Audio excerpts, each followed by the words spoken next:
नमस्कार।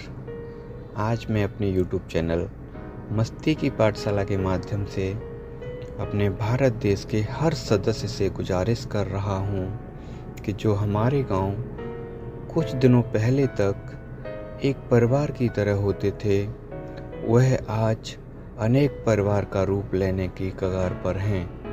लेकिन समय के परिवर्तन के हिसाब से गांव में आज भी शहर की अपेक्षा अत्यधिक भाईचारा और अपनापन है। आज हमारे देश के छोटे छोटे गांव से निकले लोग बड़े बड़े शहरों में ही नहीं, विदेशों में भी अपने कौशल का परचम लहरा रहे हैं। गांव में पले बड़े व्यक्ति की शहर की चकाचौंध शान शौकत की ज़िंदगी से रोज़मर्रा की ज़रूरतें ज़रूर पूरी हो रही हैं, लेकिन अपनेपन वाला अनमोल सुख उसे अपने गांव पहुंचकर ही मिल रहा है। क्या कभी आपने अपनी जन्मभूमि के इस कर्ज के फर्ज को निभाने की कोशिश की है? अगर नहीं की और करना चाहोगे तो ज़रूर इस पहल को अमल में लाओगे। ख़त्म होते भाईचारे और बढ़ती नफ़रतों से गांव को मुक्ति दिलाओगे। हमारे देश की 65 से 70% आबादी आज भी गांव में रहती है, लेकिन दुर्भाग्यवश गांव से निकला व्यक्ति शहर में बसने के बाद ग्रामीण कहने पर शर्मिंदगी और शहरी कहने पर अभिमान करता है। सच्चाई से भागना हमें से निजात नहीं दिला सकता। समय रहते हमें अपने गांव के स्वर्ग को नर्क बनने से रोकना होगा। मेरे इस तरह के लेख का उद्देश्य सिर्फ इतना है कि पिता के नाम के बाद जिस बेजुबां गांव के नाम से हमारी पहचान होती है, क्या उस गांव को हम साल में 500, 1000 या 2000 देने में सक्षम हैं? अगर हैं तो क्यों ना आज ही अपने अपने गांव की एक टीम बनाकर इस अच्छी पहल की शुरुआत करें, जिससे भाईचारा तो बढ़ेगा ही, ज़रूरत पड़ने पर गांव के कुछ छोटे मोटे कार्य और आर्थिक रूप से कमज़ोर बच्चों की शिक्षा, शादी, स्वास्थ्य में भी सहायता संभव होगी। आज घटती सहन शक्ति और बढ़ती पैसों की भूख से हमारी सकारात्मक सोच समाप्ति की ओर अग्रसर है।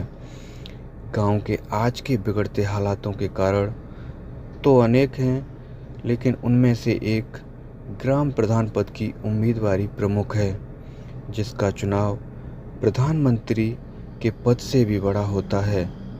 वहाँ सांसद बनने के बाद एक साथ मंच साझा कर सकते हैं, लेकिन ग्राम प्रधान के चुनाव के वक्त उत्पन्न हुई नफरतों की खाई बढ़ते समय के साथ कम होने की बजाय और उग्र हो जाती है। तो क्यों न हम एक सकारात्मक सोच के साथ इस सच्ची और अच्छी पहल की शुरुआत करें। अब आप सोचेंगे, क्या हमने अपने गांव में इस पहल की शुरुआत की है? जी हाँ, मेरे गांव में इस पहल की शुरुआत 26 जनवरी 2023 को टीम कर्तव्य वीर के नाम से हो चुकी है और कुछ उलझनों को सुलझाते हुए आगे बढ़ रही है। यह सब सोचकर और हिम्मत करके आपसे भी अनुरोध कर रहा हूँ, ज़िंदगी जो शेष बची है उसे विशेष बनाइए। बाद में तो अवशेष होना ही है।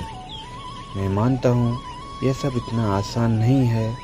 पैसे एकत्रित करने के बाद भी तरह तरह की परेशानियाँ होंगी, लेकिन अगर आप और हम अपने अपने गांव के लिए निस्वार्थ अच्छे तरीके से कुछ सख्त मापदंडों के साथ कार्य करेंगे और किसी भी तरह से इस पहल का राजनीतिकरण नहीं होने देंगे, तो हर मुश्किल का सामना करने में सफल रहेंगे।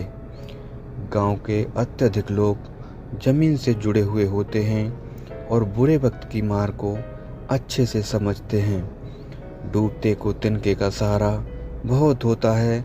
अगर आप और हम इस पहल से एक चेहरे पर भी मुस्कान बिखेरने में कामयाब रहे, तो उस पल से बड़ी खुशी कोई नहीं होगी।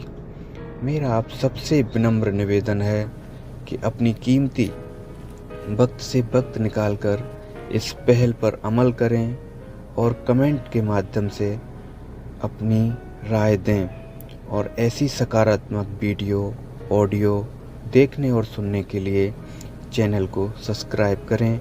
धन्यवाद। जय श्री कृष्णा।